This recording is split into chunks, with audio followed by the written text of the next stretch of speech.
Irregular periods ആണോ ഈ PCOSന്റെ ഒരു സിംറ്റം എന്ന് പറയുന്നത്, അല്ലെങ്കിൽ വേറെ എന്തെങ്കിലും കീ സിംറ്റംസ് അതിനുണ്ടോ?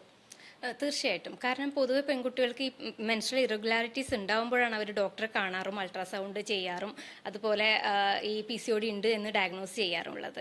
പക്ഷേ അതോടുകൂടി തന്നെ അവർക്ക് ബാക്കിയുള്ള സിംറ്റംസും ഉണ്ടാവും. ചിലവർക്ക് എന്താണെന്ന് വെച്ചാൽ നമ്മുടെ തലയിലുള്ള മുടി കൊഴിയുക, മുടി തിന്നിങ് ആയിട്ട് വരിക. പക്ഷേ അതേ സമയത്ത് എക്സ്ട്രാ അൺവാണ്ടഡ് ഹെയർസും ഉണ്ടാവും. നമ്മുടെ താടി, ചിന്നിൽ, സൈഡിലായിട്ട് ഇങ്ങനെ എക്സ്ട്രാ ഹെയർസ് ഉണ്ടാവും. അതായത് എങ്ങനെയാണോ ടെസ്റ്റോസ്റ്ററോൺ കൂടുമ്പോൾ മെയിലിലുണ്ടാവുന്ന ബിയേഴ്സും ഇതൊക്കെ ഉള്ളത് അതേപോലെ സ്ത്രീകളിലും കാണപ്പെടുന്നുണ്ട്. അതുപോലെ തന്നെ അവർക്ക് മുഖക്കുരുകൾ ഉണ്ടാവാൻ ചാൻസ് ഉണ്ട്.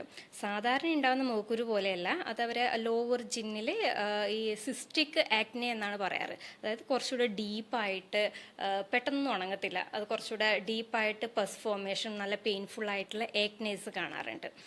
അതുപോലെ തന്നെ അവരുടെ കഴുത്തിൻ്റെ പിറകിൽ നന്നായിട്ട് ബ്ലാക്കിഷ് കളർ കാണും. സാധാരണ ഒരു നല്ല ഫെയർ ആയിട്ടുള്ളൊരു പെൺകുട്ടിയാണെങ്കിൽ കൂടി അവരുടെ ആ ഒരു ഫെയർനെസ്സിനെ കമ്പയർ ചെയ്യുമ്പോൾ കൂടുതൽ ഡാർക്കർ കളറിൽ ബ്ലാക്കിൽ നമ്മുടെ നേപ്പ് ഓഫ് ദ നെക്കിൽ കാണപ്പെടുന്നുണ്ട്.